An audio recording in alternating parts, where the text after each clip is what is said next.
خوش آمدید به برنامه ما. اصلا آقای جوادی بگویید که این خبر در آلمان چه واکنشی رو به وجود آورد؟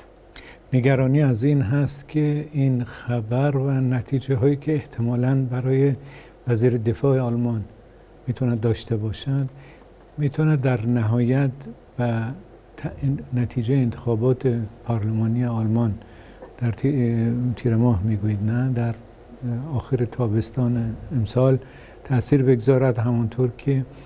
در نتیجه های انتخاباتی پرزیدنتی در فرانسه و آمریکا هم دیده شد و یا بیشتر احتمال میرفت که تحریک های خارجی از قبیل هک کردن ایمیل های مختلف سیاستمداران آمریکایی و فرانسوی ممکن است در نتیجه انتخابات آمریکا به خصوص تأثیر کرده باشد. همین نگرانی ها از یک طرف هست. نگرانی دوم در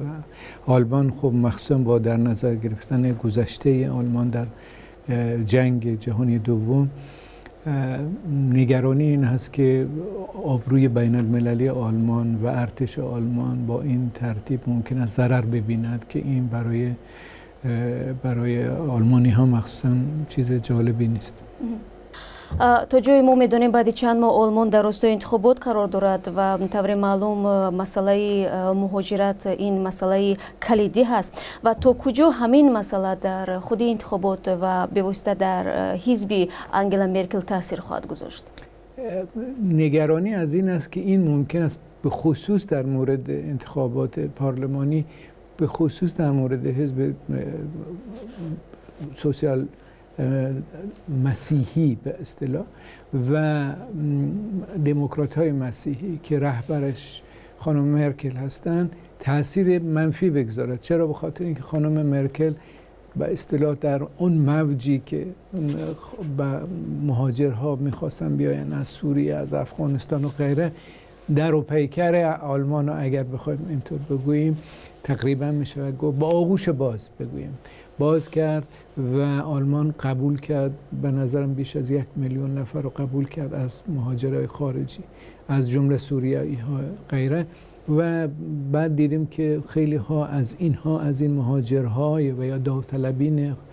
خویشمندان مهاجرت به آلمان در اعمال تروریستی هم شرکت داشتن. نه اینکه همشون ولی بعضی هاشون شرکت داشتن و این باعث برانگیختن احساسات منفی مردم نسبت به حکومت فعلی آلمان و حکومت دموکرات مسیحی آلمان شد که البته من فکر نمی کنم در مجموع بتوند به محبوبیت خانم مرکل تأثیر چندانی برساند، ولی میتونه کمک بکنه که حزب سوسیال دموکرات که تا حالا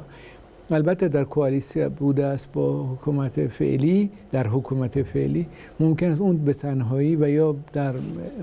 اتفاق و کوالیسیا با حزب‌های دیگر به سر کار بیاید.